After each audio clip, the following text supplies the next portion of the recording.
A scribe sits cross-legged on a reed mat in the temple district of Nippur 4,000 years ago. The oil lamp beside him throws a small circle of orange light across the clay tablet in his lap. He is not composing, he is copying. The words he presses into the wet surface with the edge of his stylus are older than the city around him, older than the dynasty that built the temple he sits inside, older, some Sumerians believed, than the flood that erased the world before theirs. He does not question what he copies, he simply presses the wedges in one after another, and the text continues. The text describes a place below the earth, not a cave, not a mine, not an underworld of the dead. Something else.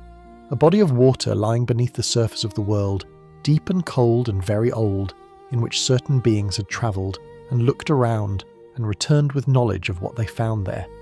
The Sumerians called this place the Abzu. They built their oldest city directly above it. They placed their most powerful god inside it. And in a small number of clay tablets recovered from the ruins of Nippur and Eridu, they left behind a description of its interior that is difficult to explain. The Anunnaki are among the most documented divine figures in the ancient world. Thousands of tablets name them, invoke them, describe their roles in the governance of heaven and earth. But a specific group among them was assigned not to the sky and not to the surface, but to the deep water below. These were the Anunnaki of the Abzu. What the tablets say they did there, what they observed, what they brought back, is the subject of some of the oldest continuous writing in human history. And certain passages in that writing contain details that no one in ancient Mesopotamia should have had any practical means of knowing. This is not a story about mythology replacing science, or about ancient wisdom outpacing modern understanding. It is something more specific and more careful than that. It is an examination of what certain tablets actually say, what the words mean in their original context, and what it means that some of those words describe conditions that human beings would not directly observe, measure or confirm for several thousand more years. The lamp is made of fired clay, shallow as a cupped hand, and the wick floating in the oil has burned low enough that the light it throws is more amber than yellow. The scribe notices this without looking up. He has been at this for several hours. The tablet in his lap is the size of a large book, thick, still soft enough at the edges to take an impression if he presses too hard with the heel of his hand. He's careful not to. The text he is copying is not his to alter.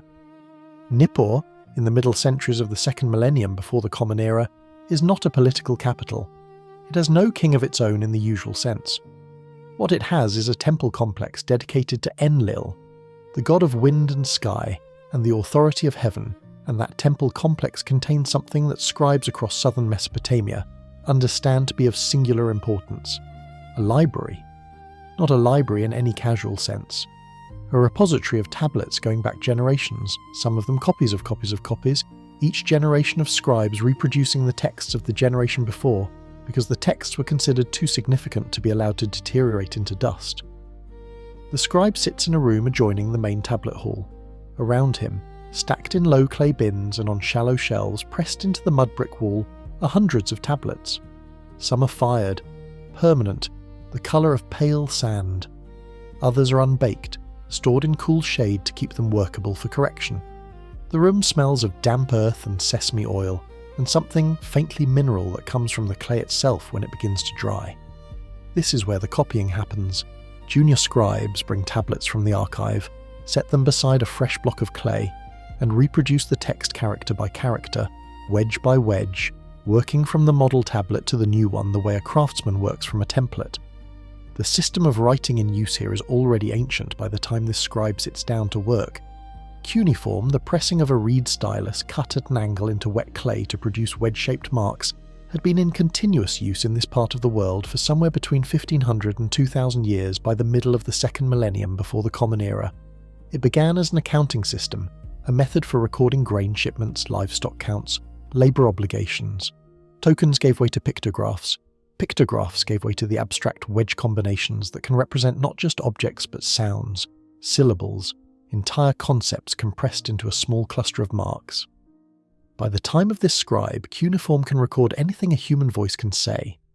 What this particular scribe is copying is not an accounting document. It is not a list of grain allocations or a record of land sale. The text in front of him belongs to a category that Mesopotamian scribes themselves classified separately from administrative and commercial writing. It concerns the gods. Specifically, it concerns the structure of the world as the gods made it, and as they move through it. The sky above, the earth in the middle and beneath the earth, a third domain that the text names consistently with a single word, Abzu. The scribe has copied this word many times. He knows its components. The first element carries the sense of primordial or ancient deep in time before other things. The second element means water, but water of a specific kind, fresh water, potable water, the water that comes up from springs and wells rather than the salt water of the sea. Together the word names something that Sumerian cosmological texts treat, not as a symbol or a metaphor, but as a place with physical characteristics, depth, temperature, particular qualities of darkness and light, inhabitants. He pauses. The lamp needs oil. He reaches to his left without fully interrupting his attention, lifts a small clay vessel, tilts a thin stream of sesame oil into the lamp bowl. The wick catches more fully, the light steadies. He returns his eyes to the model tablet and finds his place in the line he was copying. The text he's working on is one of a cluster of compositions that modern scholars would eventually group together under the broad heading of Sumerian literary texts: hymns, myths, laments, wisdom literature, king lists. The specific tradition involving the Abzu runs through several of these compositions and is not confined to one tablet or one city. Versions and fragments have been found at Nippur, at Eridu far to the south, at Ur, at Lagash. The consistency across sites is notable. Different scribal schools, separated by distance and sometimes by centuries, reproduce the same core descriptions of the Abzu with very little variation. The place has depth. It is dark in its lower reaches. It is cold. It is inhabited by beings who move through it and who possess knowledge that surface-dwelling creatures do not have. The scribe does not think of himself as preserving ancient knowledge in any consciously heroic sense. He's doing a job. The temple requires copies. Copies wear out, get damaged, sometimes dissolve in flooding. The solution is more copies. He's part of a system that has been running for longer than anyone in Nippur can accurately trace, a chain of hands passing the same words forward from one generation of wet clay to the next. But what he is copying is genuinely old. The compositions he works from are not the products of his own era. The language in some of them is archaic enough that he would have been trained specifically to read it. The way a modern scholar might learn an older form of their own language in order to access texts that predate the contemporary version. Sumerian itself, as a spoken everyday language, is already fading in his time, giving way to Akkadian as the dominant spoken tongue of Mesopotamia. Sumerian survives in temple contexts, in liturgy and literature, in exactly the kind of scribal work he is doing now. A dead language kept alive by institutions that consider its texts irreplaceable. Outside the room where he sits, the city goes about its business. The canals that feed Nippur's fields carry water from the Euphrates. Merchants move through the market district. Children run along the top of the city wall in the early evening. None of this penetrates the tablet hall in any meaningful way. The scribe is insulated from it by mud brick walls a metre thick, and by the particular concentration that copying ancient text requires. A single, misplaced wedge can alter the meaning of a line. He cannot afford to be distracted. The tablet he is working from describes, in the section he has now reached, a descent. A god moving downward, passing through the surface of the world, entering the water beneath. The language is direct. It doesn't spend time on the emotional state of the god making the descent. It describes the descent itself, and then it describes what is found at the bottom. The scribe presses the wedges in, following the model precisely, and the description of the deep water takes shape in the fresh clay under his hands, just as it took shape under the hands of the scribe who made the model tablet, and the scribe before that one, and the scribe before that, back through a chain of reproduction that neither he nor anyone else in Nippur could trace to its origin. There is a tendency, when reading ancient religious texts, to assume that words referring to physical places are not really about physical places. That when a Sumerian text says there is a body of water beneath the earth, it means something symbolic, the unconscious, the unknown, the generative mystery beneath the surface of conscious life. This assumption is reasonable when applied to certain traditions and certain kinds of writing. Applied to Sumerian cosmological texts, it is almost certainly wrong. The The Sumerians were, above all other things, practical. Their literature reflects a civilization built on precise water management, on the measurement of grain, on the recording of labour in exact quantities. When their texts describe a physical feature of the world, the default assumption should be that they mean a physical feature of the world. The word Abzu appears in Sumerian writing with considerable frequency, and in a wide range of contexts. It is not an obscure term found in one or two fragmentary texts. It shows up in hymns, in mythological narratives, in temple inscriptions, in ritual texts, specifying the correct procedures for ceremonies. Across all these contexts, certain properties of the Abzu remain consistent. It is below the surface of the earth. It contains fresh water, not salt water. It is very old, older than the current arrangement of the world. It is inhabited by at least one major deity, Enki, whose primary seat of power is located there, and it is the source from which fresh water rises to the surface, through springs, through wells, through the mouths of rivers at their headwaters. The distinction between fresh water and salt water is central to Sumerian cosmology in a way that is easy to underestimate. The two substances are treated as fundamentally different in origin and nature, not simply different in taste. Salt water, the sea, the outer ocean, the horizon water, is associated with Tiamat in Babylonian texts, with chaos and primordial undifferentiation. Fresh water is associated with the Abzu, with Enki, with intelligence and craft and the structured knowledge that allows civilization to function. This is not arbitrary. In the actual geography of southern Mesopotamia, fresh water came from the north and west via the rivers, and the sea lay to the south. Fresh water was life. Salt water was the edge of the known world. The cosmological opposition between them mapped directly onto lived experience. Enki, the deity most consistently associated with the Abzu, is one of the three most important gods in the Sumerian pantheon, alongside Anu, Lord of the Sky, and Enlil, Lord of the Wind and the authority of heaven. Each of these three occupies a vertical tier of the cosmos. Anu is above.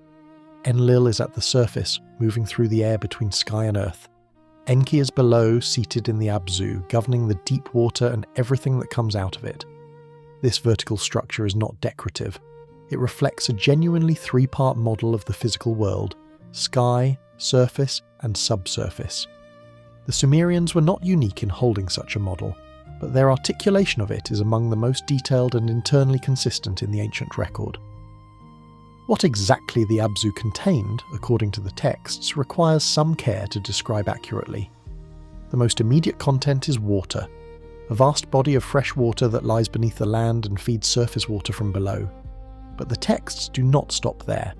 The Abzu also contains the Mi, a Sumerian term that is notoriously difficult to translate precisely because it has no direct equivalent in modern conceptual vocabulary. The Mi are sometimes rendered as divine laws, sometimes as cosmic principles, sometimes as the fundamental properties of civilization. The list given in certain texts includes kingship, priestly office, descent to the underworld, the scribal arts, the musical instruments, truth, the sword, and the shield. All of these are said to be stored in the Abzu, in Enki's keeping. The deep water is not just a physical reservoir, it is an archive. The architecture of Enki's dwelling in the Abzu is described in some texts with specific physical detail. His house, called the Apsu in Akkadian sources, is built of silver and lapis lazuli. Its foundations are gold. The interior is described as luminous, though the source of that luminosity is not sunlight. These descriptions have generally been read as the conventional language of divine glory, the Mesopotamian literary habit of associating deities with precious metals and gemstones. That reading is plausible. It is also worth noting that bioluminescence, light produced by living organisms in deep water, is a real phenomenon, and that it would present exactly the paradox these texts describe: light in a place where there is no sun, illumination in permanent darkness. The Akkadian word apsu, which derives directly from the Sumerian absu, passed into later Babylonian cosmological texts and eventually into the mythological tradition that produced the Enuma Elish, the Babylonian creation epic. In the Enuma Elish, Apsu is not just a place but a character, the primordial freshwater ocean who mingles with Tiamat, the saltwater sea, in the undifferentiated beginning before the gods existed. Their mingling produces the first generation of gods, Apsu, in this narrative, predates the gods themselves. The deep fresh water is older than divinity, older than the sky, older than the land. It is the original condition of the world, the baseline from which everything else emerged. This cosmological priority of the Abzu is reflected in the Sumerian king list, one of the most studied documents in ancient Near Eastern scholarship. The king list traces the line of Sumerian kingship back before the flood, to a time when kings ruled for tens of thousands of years. The first city named in the list, the city where kingship first descended from heaven, is Eridu. Eridu is not chosen arbitrarily. It is the oldest continuously occupied settlement in Mesopotamia, for which there is solid archaeological evidence, and it is the city that Sumerian tradition places directly above the Abzu. Kingship begins at the point where the surface world and the deep water are closest together. The connection between political authority and access to the deep is built into the structure of the oldest historical narrative the Sumerians left behind. Understanding all of this is necessary before engaging with the specific tablet passages that describe what the Anunnaki observed in the Abzu, because without this context, those passages read as simple mythology. Gods swimming around in divine water, performing divine tasks. With the context, they read differently. The Abzu is a specific place with defined properties, a three-dimensional location in the Sumerian model of the physical world, described consistently across centuries and across multiple independent scribal traditions. When a text says that beings descended into it and observed particular conditions there, that claim sits inside a cosmological framework that was internally rigorous and practically grounded. It is that framework and those particular passages that the rest of this examination will move through. The hymn begins with water, not the water of the rivers, not the seasonal flood that the farmers of southern Mesopotamia measured and prepared for and depended on entirely. This water is underneath. It is described as lying still, as having a surface that does not move in the way that river water moves, as being bounded below by something the text does not name but treats as a floor, a depth beyond which even this water does not extend. The hymn is addressed to Enki, and it describes his journey down into this water not as a mythological event in some vague primordial past, but as a thing that happened, with directionality and sequence and physical detail. Enki in the Sumerian textual record is a figure of considerable complexity. He is the god of fresh water, of wisdom, of craft, of magic, of the scribal arts, of fish, and of the canals that carry water to fields. He is consistently described as the cleverest of the gods, the one who finds solutions when other deities cannot, the one who holds the me, the fundamental principles of civilization, in his keeping at the bottom of the world. His physical descriptions in hymns emphasize his association with water in ways that go beyond simple metaphor.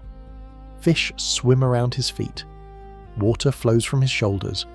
When he speaks, his words are described as having the quality of deep water, still on the surface, moving in complex ways underneath. The descent described in the hymns attributed to him follows a consistent pattern across several texts. Enki moves downward from the surface. The texts use directional language that is unambiguous. He goes into the earth, he passes through, he arrives in the Abzu. The journey is not instantaneous. There is a progression, a passage through layers, before he reaches the deep water itself. Some texts describe a transition point where light changes, where the quality of illumination shifts from the light of the surface world to something different, something that comes not from the sky, but from within the water itself, or from the walls of the space the water occupies. This transition point is described with enough consistency across different texts to suggest it was a fixed feature of the tradition, not an individual scribe's embellishment. What Enki finds when he arrives is described in several hymns with a level of environmental specificity that is unusual for ancient religious literature. The water is cold.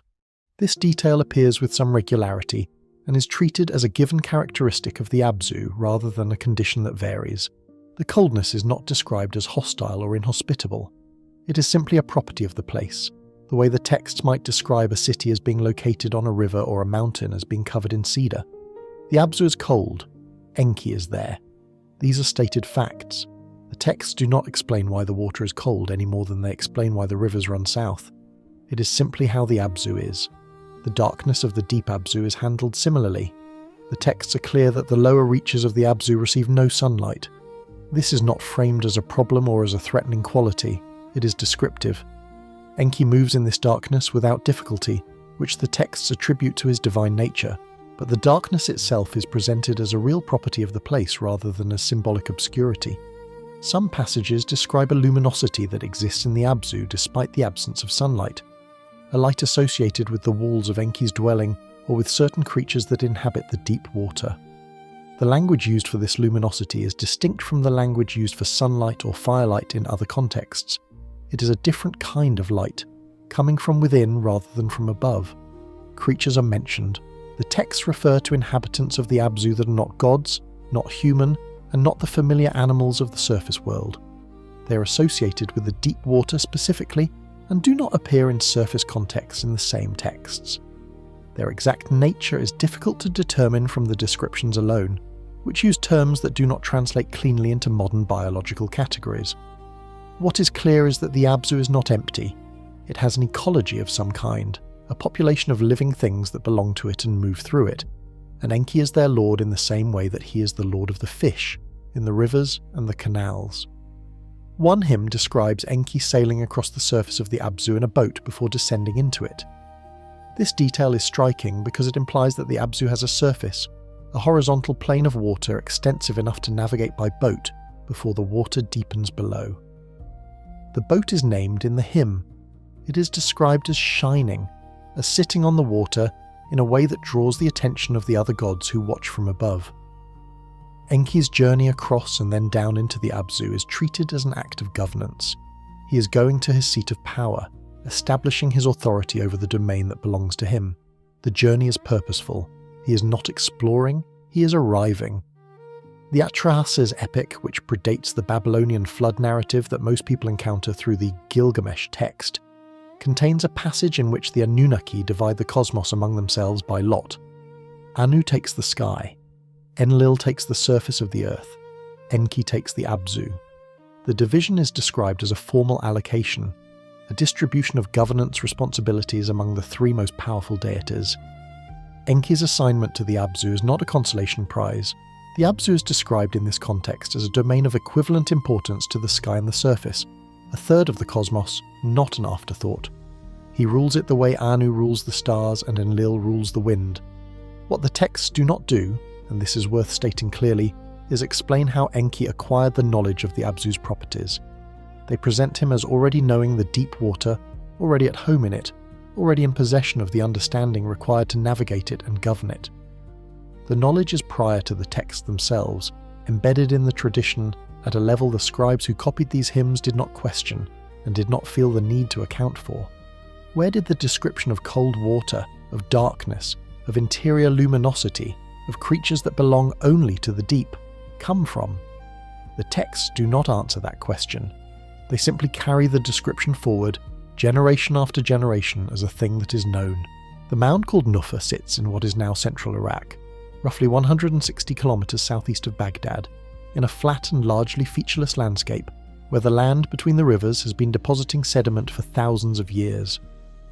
For most of the 19th century, European and American scholars who knew their ancient history knew that somewhere in that general region, the city of Nippur had to be buried. The texts they were working from, Babylonian, Assyrian, Biblical, referenced it too consistently and too specifically for it to be a literary invention. It had existed. It was somewhere under the ground. The question was exactly where, and whether anything recoverable remained. The University of Pennsylvania sent its first expedition to Nufar in 1888. What they found over the course of 4 excavation seasons between that year and 1900 was not a palace, not a royal tomb, not the kind of dramatic architectural discovery that filled newspapers. What they found was tablets, tens of thousands of them, in a quantity and a state of preservation that no one had anticipated. The tablets came primarily from a single area of the site, a section that the excavators identified as connected to the Temple of Enlil and to the scribal and administrative apparatus that surrounded it. They had found, more or less intact, the remains of a temple library that had been accumulating texts for centuries and then been buried under the collapse of the buildings above it. The sheer number of tablets recovered from Nippur in those early seasons was more than the expedition could process in the field. Thousands were shipped to Philadelphia. thousands more went to the Istanbul Archaeological Museum under the Division of Finds agreements that governed Ottoman-era excavations. The task of reading, cataloguing, translating and understanding what had been found occupied scholars for decades afterward, and in certain respects that work is still ongoing. Among the tablets recovered were administrative documents, school exercises, letters, mathematical texts, and a substantial body of what scholars classified as literary and religious compositions. The hymns, myths, laments, and cosmological narratives that have since become the foundational texts of Sumerological study. Within this literary corpus, a cluster of texts stands out for the consistency and specificity with which they describe the Abzu. These are not incidental references, a passing mention of the deep water in a hymn primarily concerned with something else. These are texts in which the Abzu is the primary subject, or in which extended descriptions of its properties form a central section of the composition. Several of these texts exist in multiple copies from Nippur alone, meaning that different scribes at different times reproduced the same descriptions with enough fidelity to allow scholars to reconstruct reliable versions of the underlying composition. The consistency across copies is itself informative. These were not casual or variable traditions. They were fixed texts, reproduced with the care given to things considered authoritative. One composition in particular, a hymn to Enki that scholars have worked with extensively, contains a section describing the Abzu with environmental detail that goes beyond what the narrative strictly requires. Hymns to Mesopotamian deities routinely praise the god's domain as magnificent, as filled with precious materials, as superior to other domains. This is conventional. What is less conventional, in this particular text, is the inclusion of physical properties that do not function as praise. Cold is not a praise term in Mesopotamian literary convention. Darkness is associated with the underworld of the dead, and is generally negative in valence. Pressure, the sense of weight that deep water exerts on anything within it, is not a standard feature of divine glory, yet these properties appear in the Abzu descriptions, stated plainly, alongside the conventional elements of divine praise, as if they belong to a different register of the text entirely, as if someone inserted observational notes into a hymn. The scribble school at Nippur was the most important centre of literary education in Mesopotamia for a substantial portion of the second millennium before the Common Era. Students there, called Adubba, students after the Sumerian word for the tablet house, copied a standard curriculum of texts as part of their training. The curriculum was not arbitrary. It consisted of texts that the institution considered essential. The compositions a trained scribe needed to know, the tradition a literate person in that society was expected to carry. The Abzu hymns were part of this curriculum. They were not esoteric texts reserved for high priests or restricted to a small circle of initiates. They were school texts, copied by apprentice scribes alongside proverb collections and mathematical exercises. Every educated person in Nippur knew these descriptions. This is significant for understanding what the texts represent culturally. They were not the private speculation of a single theologian, or the eccentric output of one unusual scribal tradition. They were part of the shared intellectual furniture of Mesopotamian civilization, reproduced in the standard curriculum transmitted through the institution responsible for producing the administrators, temple officials, and educated professionals of the society. When a scribe in Nippur copied the description of the cold, dark, luminous Abzu, he was not encountering it for the first time as a student. He had encountered it in school, had copied it as an exercise, had absorbed it as part of the body of a knowledge that defined him as literate. The description was not exotic, it was simply part of what was known. The tablets themselves, the physical objects, are worth considering for a moment separately from their content. A well-fired clay tablet from the second millennium before the Common Era is remarkably durable. It does not rot, does not fade, does not become illegible through moisture the way papyrus or parchment does. The destruction of a clay tablet library requires either deliberate violence or the kind of slow crushing that happens when mud brick buildings collapse over millennia. The Nippur tablets survived because they were buried rather than burned, because the dry climate of central Mesopotamia is not hostile to fired clay, and because the mound that formed over the ruins of the city was deep enough to protect them from surface disturbance. They waited in the ground for roughly 2,000 years after the last scribe who used them had died. What came out of the ground at Nippur, then, is not a partial or degraded sample of what was once there. It is a substantial portion of an actual working library. recovered with enough completeness to allow serious reconstruction of what that library contained and how it was organised. The Abzu texts are not isolated fragments pieced together from scattered references. They're among the best attested compositions in the entire Nippur corpus, surviving in enough copies and with enough overlap between copies to give scholars high confidence in their content. They say what they say, and they say it consistently, and they have been saying it since at least the early part of the second millennium before the Common Era, which means the tradition they record is older still. The name Anunnaki appears in Sumerian text with enough frequency and across enough different compositional types that its meaning and reference shifted somewhat depending on context and period. In the oldest layers of Sumerian literature, the term seems to refer broadly to the great gods as a collective, a council or assembly of divine powers whose decisions govern the fate of humanity and the structure of the world. In later texts, particularly those from the Old Babylonian period and the compositions that fed into the Babylonian tradition, the Anunnaki become more specifically the gods of the earth and underworld, distinguished from the Agigi, who are the gods of the sky. This distinction between an upper divine assembly and a lower one is not a late invention. It is present in early Sumerian material and becomes more systematically articulated as the tradition develops. The Atrahasis epic, one of the oldest extended narrative texts in the Mesopotamian tradition, opens with a description of the original division of labour among the gods. The Anunnaki, in this account, are assigned to the work of maintaining the earth, digging canals, clearing land, managing the physical infrastructure of a functioning world. The Agigi are the supervisors, the upper-tier gods who direct this labour without performing it themselves. The Anunnaki work. After a period described as lasting 40 periods of years, the text uses a number that functions as an idiom for a very long time. The Anunnaki rebel against this arrangement. They burn their tools, they march to the dwelling of Enlil and demand relief. The resolution of this rebellion is the creation of human beings, made to take over the labour the Anunnaki had been performing. This narrative is important for many reasons, but one detail relevant here is that it establishes the Anunnaki as workers with physical responsibilities in a physical world, not purely as abstract divine principles. Within this framework, the group of Anunnaki specifically associated with the Abzu occupy a defined position. They are not the Anunnaki of the Sky Assembly.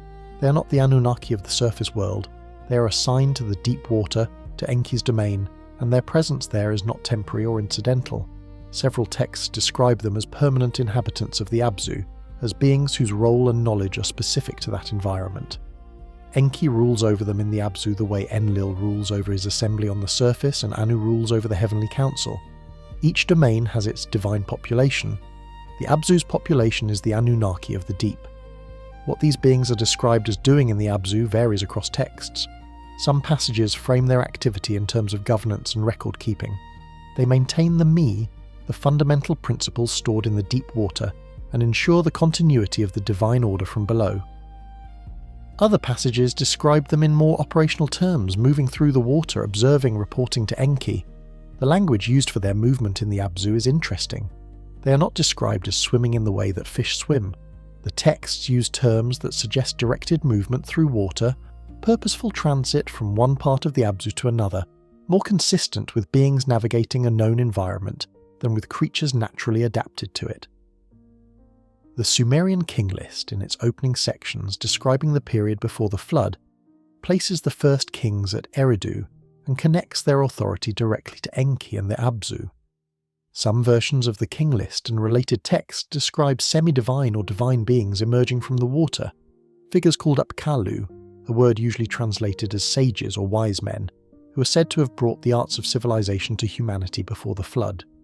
The Apkallu are described as fish-like in appearance, or as beings who move between the water and the land, spending time in both environments. They are associated with the Abzu specifically, not with the ocean or with rivers. They come from the deep fresh water below the earth, and they carry knowledge from that place to the surface. 7 of them are named in the tradition, each associated with a specific antediluvian king, each credited with transmitting particular forms of knowledge or craft. The Apkallu tradition is relevant to the Anunnaki of the Abzu because it suggests a model in which beings from the deep water functioned as intermediaries between the knowledge stored there and the human civilization developing on the surface. Whether the Apkallu are a subset of the Anunnaki, a separate category of divine or semi-divine being, or a different tradition that overlaps with the Anunnaki material, is a question that Sumerian texts do not answer cleanly. Different compositions use the terms in ways that sometimes overlap and sometimes diverge. What is consistent is the directional flow of knowledge, from deep water upward to the surface, through beings who have access to the Abzu and who move between it and the human world. The physical description of the Abzu's divine inhabitants in those texts that provide any description at all tends to emphasize their adaptation to the deep environment. They are at ease in the cold and the darkness. They do not require the light of the sun. Some texts describe them as luminous themselves, carrying light within them that is not borrowed from any external source. This self-generated luminosity is a recurrent feature of divine beings in Mesopotamian texts generally. But in the context of the Abzu, it takes on a different resonance. On the surface, a shining divine being is simply glorious. In a place where there is no sunlight and the water is dark, a being that produces its own light is something more specific. It is a being adapted to an environment where no other source of light exists. Enki's management of the Anunnaki of the Abzu is described in several texts in terms that parallel the management of a skilled workforce, rather than the governance of supernatural entities. He assigns them tasks, he evaluates their work, he holds counsel with them in his deep dwelling, receiving their reports and issuing instructions. The administrative vocabulary used for these interactions is the same vocabulary used in Sumerian texts to describe the management of canal workers or temple personnel. This is not an accident of translation, or an artifact of the text being read too literally. Sumerian literary convention consistently represented divine administration using the same language and structures as human administration. The parallel was deliberate. The gods ran the cosmos the way a well-organized city-state ran its affairs, with hierarchy, specialization, assigned roles, and accountability. Understanding the Anunnaki of the Abzu as a defined group with specific roles and specific knowledge of the deep water environment is necessary for reading the tablet passages that describe what they observed there. They are not visitors to the Abzu. They are not beings whose accounts of the deep water are based on a single journey or a brief encounter.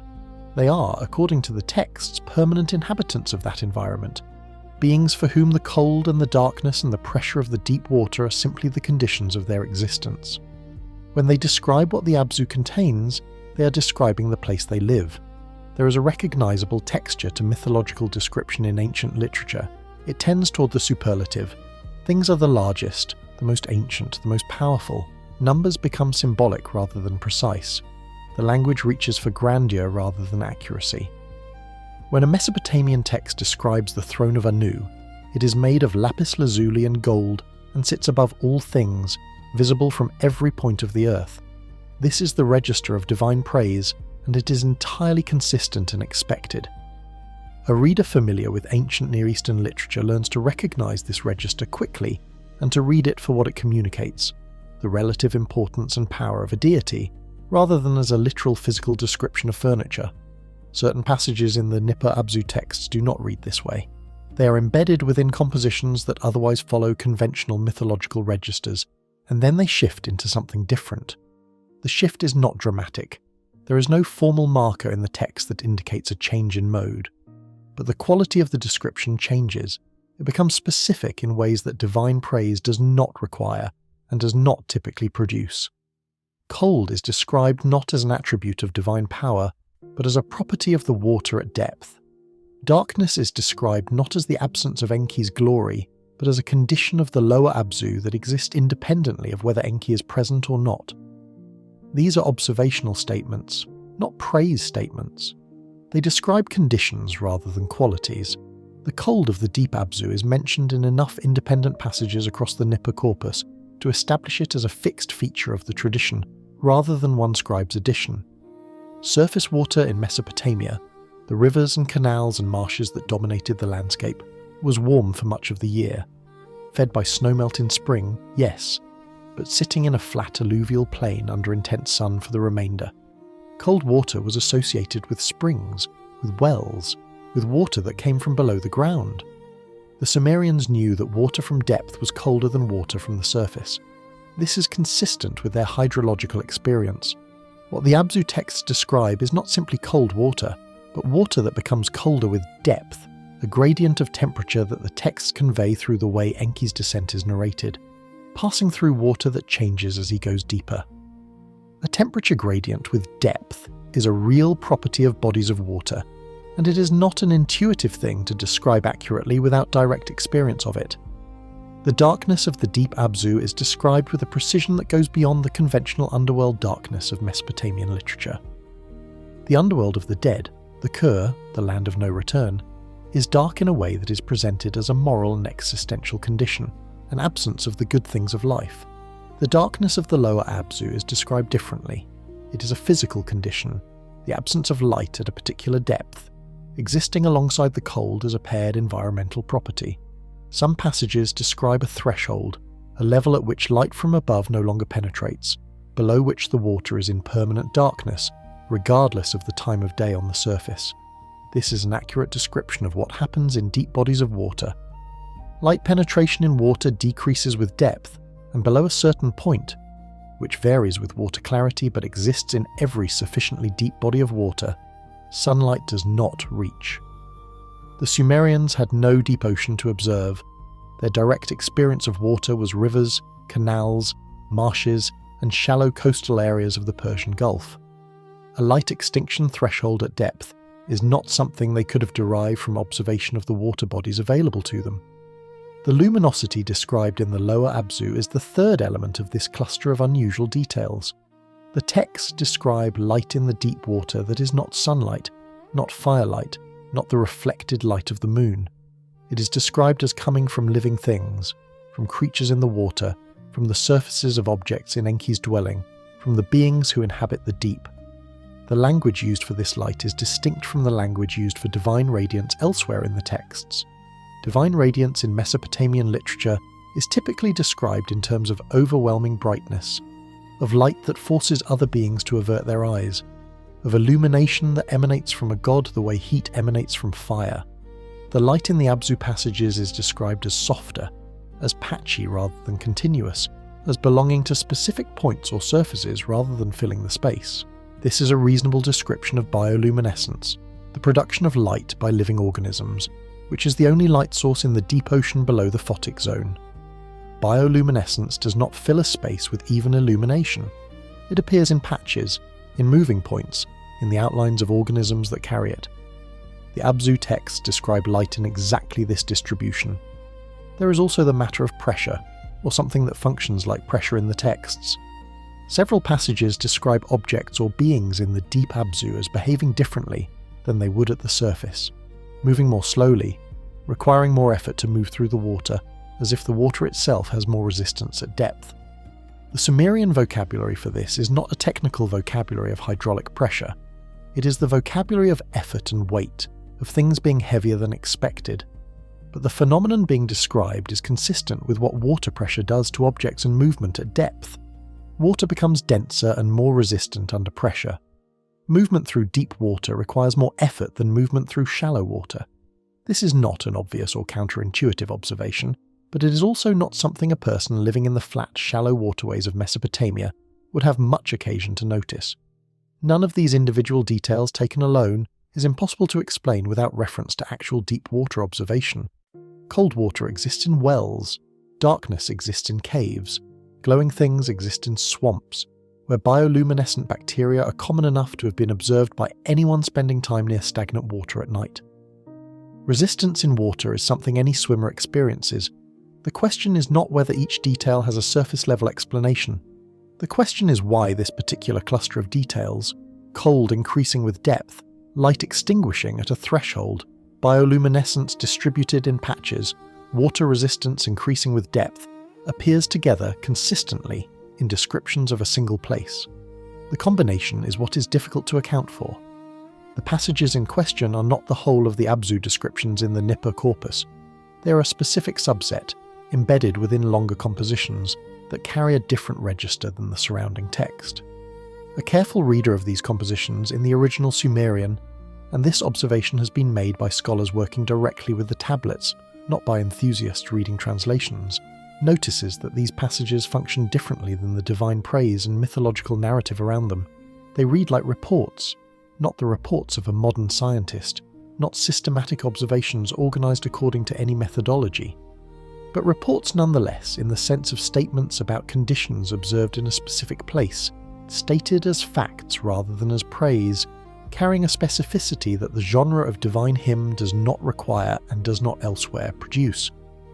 A farmer standing at the edge of a canal in the Euphrates floodplain, around 2300 before the Common Era, understood water in a way that most people living today do not. He understood it as a system. He knew which months the river ran high and which months it dropped.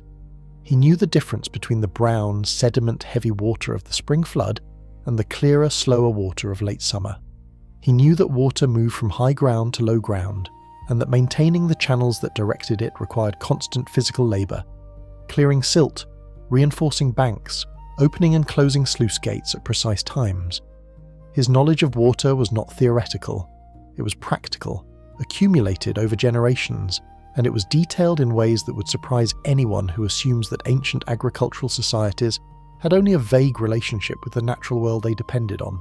The hydraulic engineering of ancient Mesopotamia was, by any reasonable measure, sophisticated.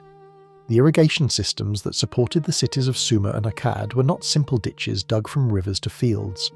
They were networks of primary canals, secondary channels, distribution points, storage basins, and drainage systems designed to move water across flat terrain where natural gradient was minimal and where the management of excess water during flood season was as important as the delivery of water during dry season.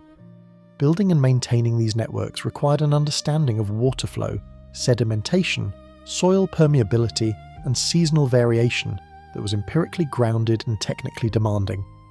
The people who designed and oversaw these systems were not operating on myth. They were operating on observation. The Sumerians understood the water table, not in the terminology of modern hydrology, but functionally. They knew that digging into the ground at certain depths and in certain locations produced water. They knew that this water was fresh, not salt, and that it was cold relative to surface water. They knew that the depth at which water was reached varied by location and season. Well digging was a practice craft, and the people who practiced it understood the relationship between depth and water quality well enough to produce reliable results. The concept of the Abzu as a freshwater body beneath the earth was not invented in a vacuum. It mapped onto something that people who dug wells actually encountered: water underground, cold and fresh, available at depth. They also understood springs with some precision. A spring, in the Mesopotamian geographical imagination, was a point where the Abzu communicated with the surface, a place where the deep water found an opening and rose. The sacred character of springs in Mesopotamian religious practice was directly connected to this cosmological understanding. A spring was not just a convenient water source. It was a place where the deep world and the surface world were in contact, where Enki's domain touched the human world.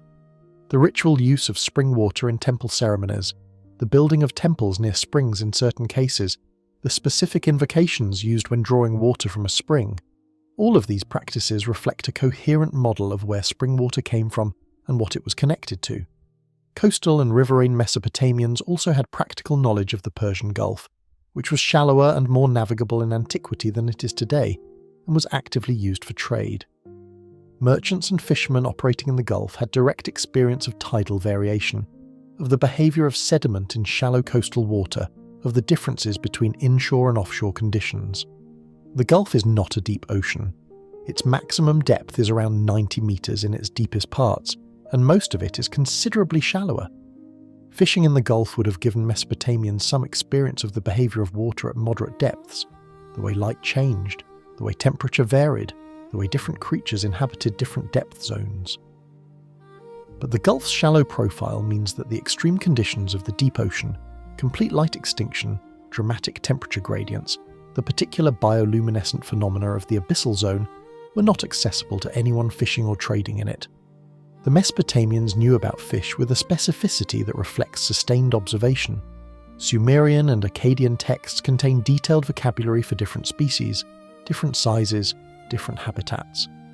Enki's association with fish was not merely symbolic, it reflected the genuine importance of fish as a food source in a civilization built on river and marsh systems.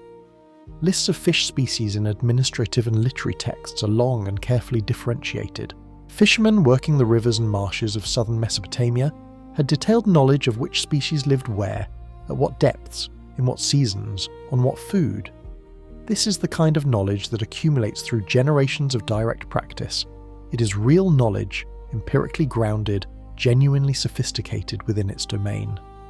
What it is not is knowledge of the deep ocean, the Persian Gulf, the rivers, the marshes, the wells. These are the water bodies that Mesopotamian practical knowledge was built on. None of them produce the conditions described in the Abzu passages. A well in the alluvial plain of Mesopotamia reaches fresh water at relatively shallow depth, certainly not at depths where pressure becomes a significant factor. The rivers are warm for much of the year and fully lit. The Gulf is shallow enough that light reaches the bottom in most areas. The marshes are warm, slow and lit. None of these environments contains the combination of increasing cold with depth, complete light extinction below a threshold, bioluminescence distributed in patches, and increased water resistance at depth that the Abzu passages describe.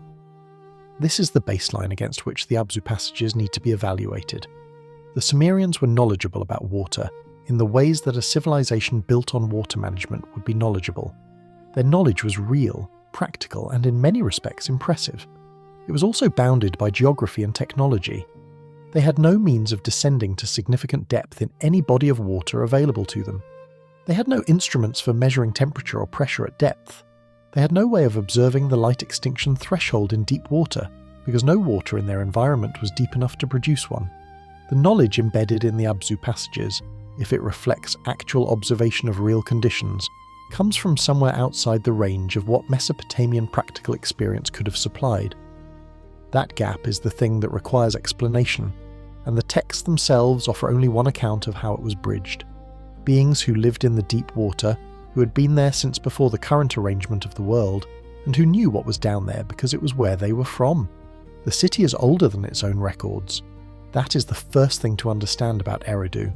By the time the Sumerians were writing about it on clay tablets, by the time scribes in Nippur were copying hymns that named it as the first city where kingship descended from heaven, Eridu had already been continuously occupied for somewhere between 3,000 and 4,000 years.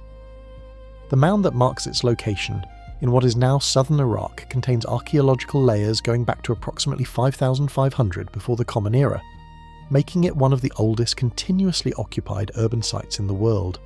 When the Sumerian king list says that kingship first descended from heaven at Eridu, it is not entirely wrong about the city's antiquity.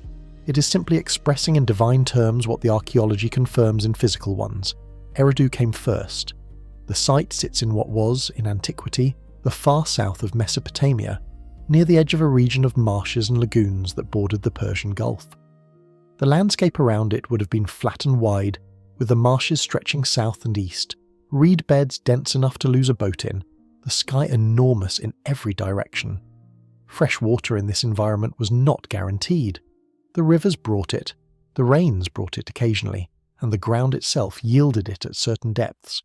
The location of Eridu was not random. The city was built where fresh water was reliably accessible from below, where the water table was close enough to the surface to be reached without enormous effort. In the Sumerian understanding, this was not coincidence. This was the Abzu expressing itself upward through the ground, the deep freshwater reservoir announcing its proximity to the surface in the one place where the separation between deep and surface was thinnest. The temple at Eridu is one of the longest continuously rebuilt structures in the archaeological record of the ancient Near East. Excavations at the site found 18 successive temple levels stacked on top of one another, each built on the foundations of the previous one, extending from the earliest occupation of the site down to the historical period. The earliest levels, dating to the 6th millennium before the Common Era, are small mud brick platforms barely distinguishable from domestic structures. But they already show the key feature: a central room with an offering table and a niche in the wall associated with a divine presence. By the time of the later levels, the temple has grown into a substantial structure with a proper courtyard and a raised platform. But the orientation and the basic spatial logic remain consistent across all 18 versions. The same place, the same axis, rebuilt generation after generation for roughly 4,000 years. The deity housed in the Eridu temple was Enki. The connection between the site, the god, and the Abzu was not a late theological interpretation applied to an already existing location. It was present from the beginning of the textual record associated with Eridu, and appears to have been the organizing principle of the site's religious identity throughout its history. Enki's temple at Eridu was called the Abzu, the House of the Abzu. The name was not metaphorical. The temple was understood to sit directly above the Abzu, to be built over the point where the deep fresh water was closest to the surface of the earth. The building was not just a place of worship, it was an architectural expression of a cosmological claim, that here at this spot the vertical axis connecting the surface world to the deep water below was accessible. The rituals performed at Eridu reflect this understanding in concrete ways. Water drawn from the temple precinct, from wells within the sacred enclosure, was used in ceremonies across Mesopotamia, carried to other cities and temples because it was considered to be in direct contact with the Abzu. The water from Eridu's wells was not ordinary groundwater. It was, in the Sumerian religious framework, water that had come from the deep, from Enki's domain, carrying with it the qualities of the Abzu, its freshness, its coldness, its ancient origin. Priests at Eridu performed rites that involved pouring water into the earth, as well as drawing water from it. A two-directional communication with the deep, sending offerings down and receiving sacred water up. The fish bones found at Eridu in the earliest temple levels are among the most analysed pieces of evidence from the site. Enormous quantities of fish were deposited as offerings at the earliest temple levels, more fish than the local population could have consumed, more than would be expected from simple dietary waste. The fish were brought to the temple specifically as offerings to Enki. Fish, in the Sumerian religious imagination, belonged to Enki in the same way that grain belonged to Enlil. They were the product of his domain, creatures that came from his waters. Offering fish at Eridu was offering Enki his own creation back to him, returning to the Abzu what the Abzu had produced. The scale of the fish offerings at the earliest levels suggests that this practice was central to the site's religious function from its very beginning, before writing, before cities in any other sense. The physical relationship between the temple platform and the water table at Eridu has been noted by archaeologists working the site. The lowest levels of the temple excavation encounter groundwater at depths consistent with the ancient water table, suggesting that the earliest builders chose their location partly because water was accessible at depth immediately below the structure. Building a temple to the god of the deep water directly above a point where the deep water could be reached was not symbolic coincidence. It was a precise alignment of sacred geography and physical reality. The temple was, in a literal sense, placed over the water it claimed to be above. Eridu's position in the Sumerian king list as the first city, the place where organised human civilization began under divine guidance, is connected in the texts to its status as the site of Enki's dwelling and the Abzu's surface manifestation. The knowledge that Enki held in the deep, the me stored in the Abzu, reached the surface first at Eridu. Kingship descended from heaven to Eridu because that was the city closest to the source of the knowledge required to organise a civilization. The scribal arts, the legal principles, the craft techniques, the forms of governance, all of these, in the Sumerian account, originated in the Abzu and came to the surface through the vertical axis that Eridu occupied. The city was eventually abandoned. The marshes around it shifted. The water table dropped. The relationship between the surface and the deep that had made the location sacred and practical at the same time changed enough that the city could no longer sustain itself. The last occupation layers at Eridu date to roughly the middle of the second millennium before the Common Era, after which the site was left to the desert. But the temple was not simply abandoned in the way a house is abandoned. The last builders filled the interior of the final temple structure deliberately, packing it with clean sand before they left, sealing it in a way that archaeologists recognise as a formal closure rather than a desertion. Whoever closed Eridu knew they were closing something that had been open for longer than their civilization had existed, and they treated the act accordingly. There is a moment in one of the most studied Sumerian narrative poems when the goddess Inanna travels by boat from her city of Uruk to Eridu, seats herself at the table of Enki in his deep dwelling, and accepts from him, one by one, over the course of a long feast, the me, the fundamental principles of civilization. The list is long. It includes kingship and the priestly offices. It includes descent to the underworld and ascent from it. It includes the scribal art, the carpenter's craft, the smith's work, the fuller's trade. It includes musical instruments, the standard lyre, the drum, the resonating chamber. It includes the art of heroism and the art of treachery. It includes truth, and the descent into the underworld. Inanna accepts them all, loads them onto her boat, and begins the journey back to Uruk. Enki, sobering from the feast, realizes what he has given away and sends sea creatures to retrieve the boat before it arrives. They fail. The Mi reach Uruk. Civilization, in this account, transfers from the deep to the surface by a combination of divine generosity and divine miscalculation. The Mi are among the most discussed and least clearly understood concepts in Sumerian studies. The word itself is difficult to translate because it does not correspond to a single concept in modern thinking. It has been rendered as divine laws, as cosmic decrees, as the properties of civilization, as the instruments of culture. None of these translations is entirely wrong, and none is entirely right. What the texts make clear is that the Mi are real things, countable and transferable, that they can be held in the hand and loaded onto a boat, and that they are the foundational constituents of organised human life, the principles without which a city is just a collection of buildings and a scribe is just a person holding a stick. What matters for the purpose of this examination is where the Mi are stored. They are in the Abzu. They are in Enki's keeping, in the deep fresh water below the earth, in the same place that the Anunnaki of the deep inhabit, and that the cold and the darkness and the patchy light characterise. The archive at the bottom of the world is not a metaphor for divine knowledge in some abstract sense. It is described as a physical location where specific things are kept, things that can be taken out and moved to the surface. The Abzu functions in the Sumerian cosmological model as both an environment and a repository, both the deep water that underlies the physical world and the place where the knowledge that makes civilization possible is preserved.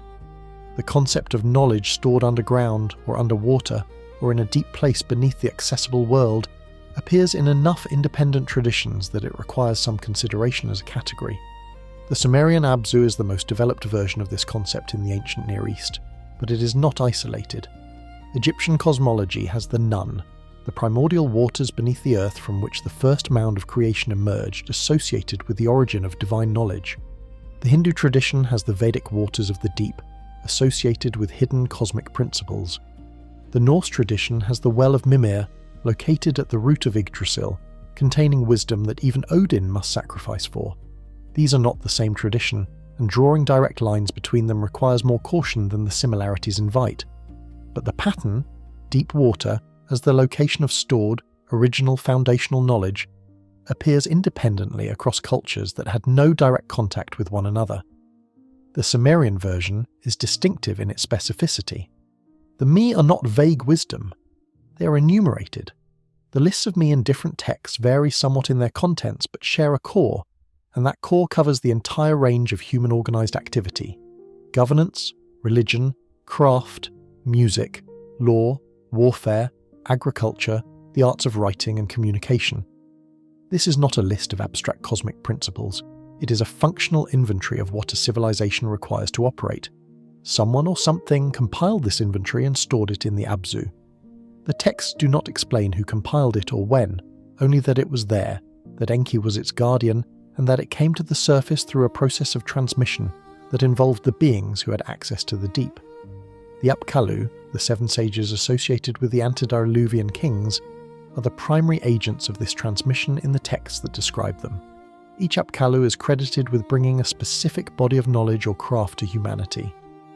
The first of the seven, associated with the first king at Eridu, is credited with the broadest transmission, the foundational knowledge that made organised settlement possible. The later Apkallu bring more specialised knowledge, temple construction, the interpretation of omens, the canons of medical treatment, the forms of musical composition. Each transmission is described as coming from the Abzu, delivered by a being who had access to the deep and who moved between the water and the surface world to carry knowledge upward. The physical description of the Apkallu in Mesopotamian art is consistent and recognisable. They are shown as human figures wearing the skin of a fish over their heads and backs, or as composite beings with human upper bodies and fish lower bodies, or as fully human figures carrying a bucket and a pine cone-like object, whose ritual significance is not entirely clear. In all cases, they are associated with water and with the transition between water and land. They appear in temple reliefs, in cylinder seal impressions, in the decorative programs of palaces. They are not peripheral figures in the visual tradition. They are prominent enough to be placed at doorways and on the walls of the most important buildings, positioned as guardians of the threshold between the inside and outside of sacred spaces. What the Apkallu carried from the Abzu to the surface, according to the texts, was not just craft knowledge in a practical sense. It included the principles by which knowledge itself was organized and transmitted. The scribal art, the ability to record, preserve, and reproduce information in a form that could survive the individual who created it, is listed among the me. Writing, in this framework, did not originate with a human being who noticed that pressing a stick into clay left a mark. It originated in the Abzu, was stored there among the other foundational principles, and was delivered to the surface by beings who came from the deep. The act of writing every time a scribe pressed a stylus into clay was in some sense a continuation of a process that began at the bottom of the world. This creates a recursive quality in the texts themselves. The Abzu hymns that describe the me and the transmission of knowledge from the deep are written on clay tablets, in cuneiform, by scribes who learned their craft through a curriculum that included precisely these texts. The knowledge that describes the origin of writing is preserved in writing. The description of the archive at the bottom of the world is itself an archival document, reproduced and preserved by the same institutional system that the texts say was founded on knowledge that came from below. The chain runs from the Abzu through the Apkallu, through the scribal schools of Eridu and Nippur, through the tablets that ended up in the ground at those sites, and eventually into the hands of the excavators who pulled them out. Every link in that chain is made of the same material, the impulse to preserve, to copy, to keep the text alive for whoever comes next. Two rivers flow into the same valley from different mountains. They carry different sediment, run at different temperatures, take different paths through the landscape. At the point where they meet, the water mixes, and within a short distance downstream it is impossible to say with confidence which water came from which source. Comparative mythology works something like this. Traditions that developed independently in different places sometimes converge on the same image, the same structural idea, the same cosmological claim. The convergence does not prove contact between the traditions. It may reflect independent observation of the same underlying reality, or it may reflect the way human minds organize cosmological problems when left to work on them without external input. The traditions surrounding deep water as a primordial, inhabited, knowledge-bearing domain below the surface of the earth appear in enough independent cultures to require this kind of careful handling. Egyptian cosmology has the nun. In the oldest Egyptian religious texts, including the pyramid texts inscribed on the walls of royal burial chambers beginning in the 5th dynasty, the nun is described as the primordial water that existed before creation, a boundless, dark, inert expanse from which the first mound of land emerged and upon which the created world floats. The nun is not simply the sea, it is beneath the earth as well as surrounding it. It is the water below, the water that fills the deep spaces under the land, the water from which springs and wells draw. In certain texts, the nun is described as the source of the annual Nile flood, the primordial water pushing upward into the river each inundation season, renewing the land with its ancient fertility. The parallels with the Sumerian Abzu are immediate and structural. Primordial fresh water, located beneath the earth, ancient beyond the age of the gods, source of surface water, associated with creation and with the origin of the principles that govern the world. The Egyptian tradition does not stop at the Nun as a passive body of water. Certain texts describe the Nun as inhabited, as containing beings who move through it and who have knowledge of its depths. The solar bark of Ra is described in the underworld texts, the Amduat, the Book of Gates, the Book of Caverns, as passing through a watery underworld during the 12 hours of night, navigating through deep water in darkness, encountering creatures and regions that have specific physical properties. The darkness of the solar underworld in Egyptian texts is described as total, as a darkness that even divine light does not fully penetrate in the deeper sections. The creatures encountered in the deep water of the underworld are not the familiar animals of the surface world. They are specific to that environment, adapted to conditions that do not exist above the ground. The Vedic tradition of ancient India contains the concept of the primordial waters as a cosmological foundation, in a form that shows structural similarities to both the Sumerian and Egyptian versions. In the Rig Veda, the oldest layer of Vedic literature, The waters are described as existing before the gods, before the sky, before the earth. The waters are deep, dark, and inhabited by a cosmic serpent, Vritra, who holds the waters back until Indra defeats him and releases them. The waters that flow after Vritra's defeat include both surface rivers and the deep waters that feed them from below. The association of deep water with a powerful ancient being who must be overcome or propitiated before the water yields is a structural parallel to the Sumerian tradition, in which Enki governs the Abzu and controls the flow of fresh water to the surface. The Norse tradition provides one of the most explicitly described versions of underground water as a repository of knowledge. The Well of Mimir sits at one of the three roots of Yggdrasil, the World Tree, in a region described as dark and cold, below the surface of the inhabited world. Mimir himself is a being of immense age who guards the well and controls access to it. The water of the well contains wisdom accumulated since before the world was organized. Not the wisdom of any individual mind, but the collected knowledge of everything that has existed. Odin sacrifices his eye to drink from it, acknowledging that some knowledge cannot be acquired through the normal operations of the mind, but only by going to the deep place where it is stored and paying the price of access. The structural parallel to the Sumerian Abzu is close: deep water below the surface, ancient beyond the current age of the world, containing knowledge that cannot be reached by surface-dwelling beings without extraordinary effort or sacrifice. The Mesopotamian tradition itself contains an internal parallel in the figure of Apsu, as he appears in the Enuma Elish. In that text, Apsu is not simply a place but a being, the primordial fresh water personified, existing before the gods, mingling with Tiamat the salt water in the undifferentiated beginning. When the younger gods disturb his rest with their noise, Apsu proposes to destroy them. Ea, the Babylonian form of Enki, defeats Apsu by putting him into a magical sleep and killing him, then building his dwelling on Apsu's body. The Abzu as a place, in this tradition, is built on the body of the being who was the primordial freshwater. The deep water that Enki governs is the transformed remains of something older than the gods. The knowledge stored there is, in some sense, the knowledge that the primordial water contained before it became a place. What these traditions share is not a common origin story, not a single mythological event transmitted from culture to culture through contact and borrowing. The differences between the Sumerian Abzu, the Egyptian Nun, the Vedic primordial waters, and the Norse Mimir's well are substantial enough to rule out simple diffusion as the explanation for their similarities. They are independent traditions that converge on a set of related ideas: that deep water existed before the current world, that it lies below the surface, that it is cold and dark and inhabited, and that it contains knowledge or principles that the surface world depends on and must find ways to access. The convergence is thematic and structural, not textual.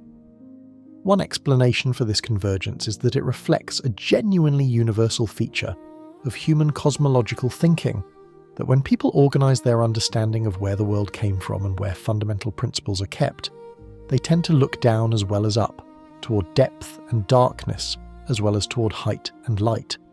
This is plausible and probably partially true. Another explanation, a minority view in comparative mythology, but not an unreasonable one, is that these traditions preserve in different forms a common, very ancient layer of observation or experience, something that preceded the separation of the cultures that now hold these traditions, something that was already old when the Sumerians first pressed it into clay. What that something might have been is not a question any of these traditions answers directly. They simply carry the image forward: deep water, below the earth, ancient and cold, and full of things that the surface does not know. In 2014, a team of researchers analysing diamonds brought up from depths of between 400 and 600 kilometres inside the earth found traces of water locked inside the mineral structure of ringwoodite, a form of olivine that exists only under the extreme pressure conditions of the mantle transition zone. The water was not liquid.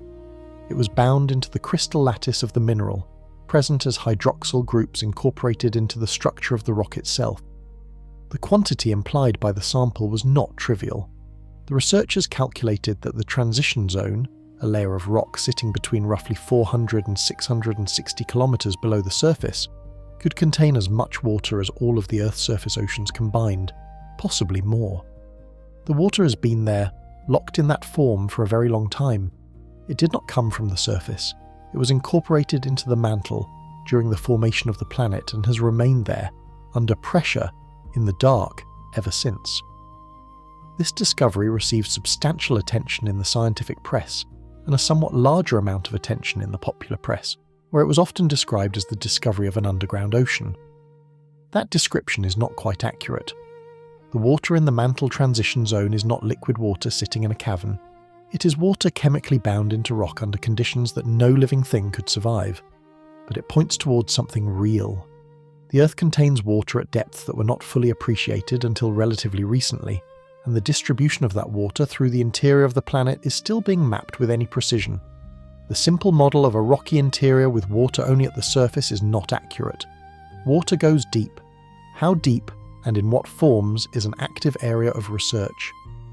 At shallower depths, the situation is different and more directly relevant to the kind of environment the Sumerian texts describe. Deep aquifer systems, bodies of groundwater held in porous rock or sediment at significant depth below the surface, exist on every continent and have been identified at depths ranging from a few hundred meters to several kilometers. The water in these systems is often very old.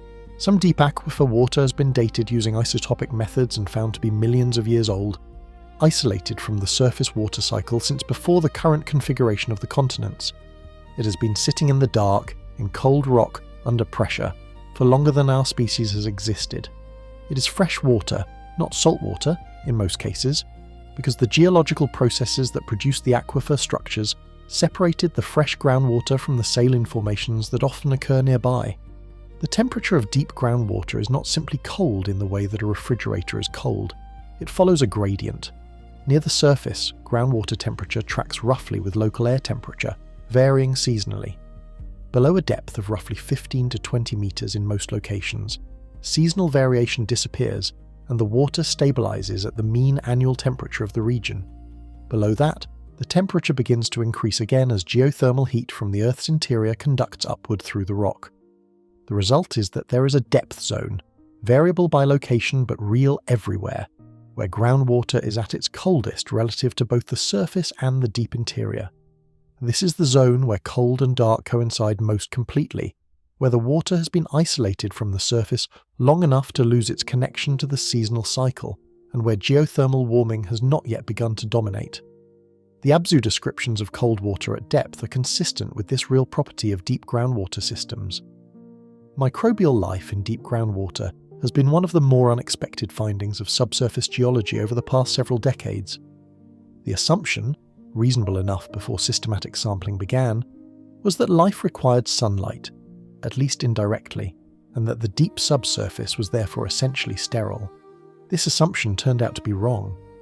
Microbial communities have been found in water samples drawn from depths of several kilometers, living in conditions of complete darkness, significant pressure, very low energy availability, and temperatures that vary from near freezing to quite warm depending on the depth and local geology.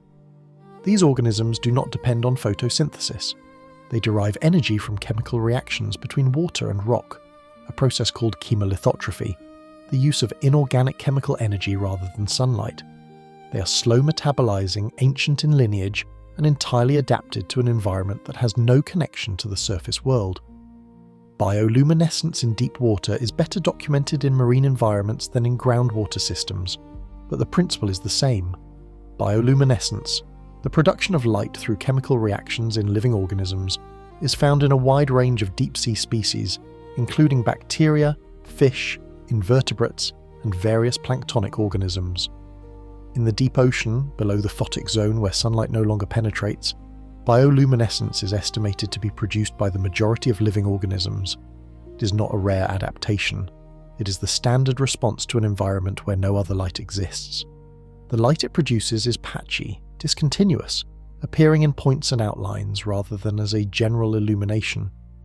This is precisely the quality of the light described in the Abzu passages, not a filling of the space with light, but specific luminous points in surrounding darkness. The pressure effects of deep water on objects and movement are well documented in the context of deep sea, diving and submersible operations. Water pressure increases by approximately 1 atmosphere for every 10 meters of depth. At 100 meters, The pressure is 10 times that at the surface. At 1,000 meters, it is 100 times surface pressure.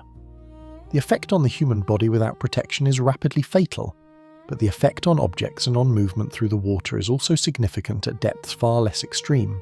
Water at pressure is measurably denser than water at the surface. Movement through it requires more force. Objects behave differently. Air-filled containers collapse. Materials that float at the surface sink. The sense of increased resistance in the water that some Abzu passages convey is consistent with what pressure does to the physical dynamics of movement through deep water. None of this is offered as proof that the Sumerians had access to deep geological knowledge through any mechanism that modern science would recognize. The connection between what the Abzu texts describe and what modern geology and oceanography have confirmed about deep-water environments is a factual parallel, not a demonstrated causal chain. The parallel is real. The cold, the darkness, the patchy bioluminescence, the increased resistance of pressurized water, the existence of living things adapted to permanent darkness. All of these are properties of real deep-water environments, and all of them appear in the Sumerian descriptions of the Abzu. How a civilization with no access to deep water knew to describe it this way is the question that the geology cannot answer. It can only confirm that what was described was accurate. The room is larger than the one in Nippur. The shelves are more numerous, more systematically arranged, the tablets sorted by subject and stored in clay containers labelled with their contents.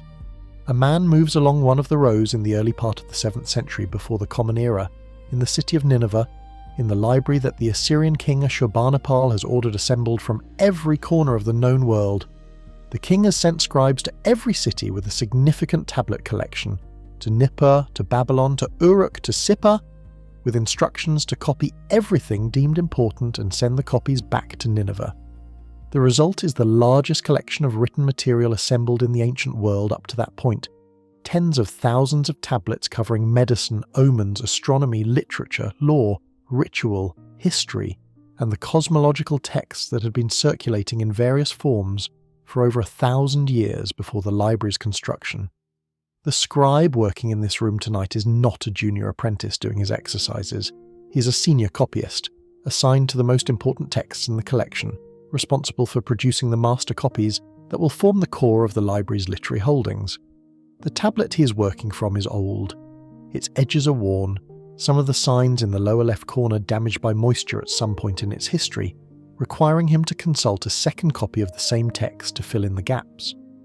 The text is a Sumerian composition about the Abzu, about Enki's dwelling in the deep fresh water below the earth, about the properties of that place and the beings who inhabit it. He has copied versions of this text before. It is part of the canonical tradition, one of the compositions that every senior scribe in the Assyrian world was expected to know. He works without particular urgency. The lamp beside him is well maintained, the oil fresh, the light steady. He has a bowl of water nearby, not for drinking but for keeping his fingers slightly damp, which helps him judge the workability of the clay as he presses in each sign. The tablet he is producing will be fired when it is complete, made permanent, added to the library's holdings under the king's seal. It is intended to last. The king has said explicitly, in inscriptions on the library's walls, that he built this collection so that the knowledge of the past would not be lost, so that the texts that carried the understanding of the world from one generation to the next would have a permanent home that no political change or military disaster could easily destroy. The scribe understands himself to be part of this project. He is not just copying a text, he is making the text safe. The Abzu passages he is working through now are the ones that describe conditions in the deep water. Cold that increases as you descend. Darkness below a certain depth. Light that comes not from above but from within the water, from the creatures that live there, appearing in patches in the surrounding dark. Water that resists movement more than surface water does. Beings who are adapted to these conditions, who move through them with ease, who know the deep place the way a farmer knows his field. He presses each sign in carefully, following the model tablet exactly, not interpolating, not modernizing the archaic Sumerian into more current forms, reproducing what is there as accurately as he can. His job is transmission, not interpretation. He does not know, pressing these particular signs into the clay, whether the descriptions are accurate in a physical sense. That is not a question the library project is organised around. The king wants the texts preserved because they are part of the tradition, because they carry something that has been considered important for longer than the Assyrian Empire has existed, because losing them would be losing a part of what it means to be civilized in the way that Mesopotamia understands civilization. Whether the Abzu is a real place with real physical properties, whether the Anunnaki actually descended into cold dark water and observed bioluminescent creatures there, whether the descriptions encoded in this text correspond to something that actually happened. These are not questions the scribe has been asked to evaluate. He has been asked to copy. He copies. The library at Nineveh was destroyed in 612 before the Common Era, when a coalition of Babylonians and Medes sacked the city, burned the palace complex, and effectively ended the Assyrian Empire. The fire that destroyed the palace structures baked the clay tablets in the library to a hardness they would not otherwise have achieved, preserving them far better than the careful archival storage the king had intended. The tablets that Ashurbanipal's scribes had assembled and copied and organised and labelled survived the destruction of the empire that created them, buried under the collapsed remains of the buildings above, waiting in the ground for roughly 2,500 years. When Austin Henry Layard and his colleagues excavated the site of Nineveh, beginning in the 1840s, they found the remains of the library still there, the tablets in fragments but recoverable, the text still legible on thousands of pieces. Among the tablets recovered from Nineveh were copies of the Sumerian and Babylonian cosmological texts that the scribes had reproduced from older originals. The Enuma Elish was there, the Gilgamesh epic was there, in the most complete version that has ever been found, including the flood narrative that parallels the biblical account. The Abzu texts were there, in the versions that Ashurbanipal's scribes had copied from the older tablets of Nippur and Babylon and Uruk.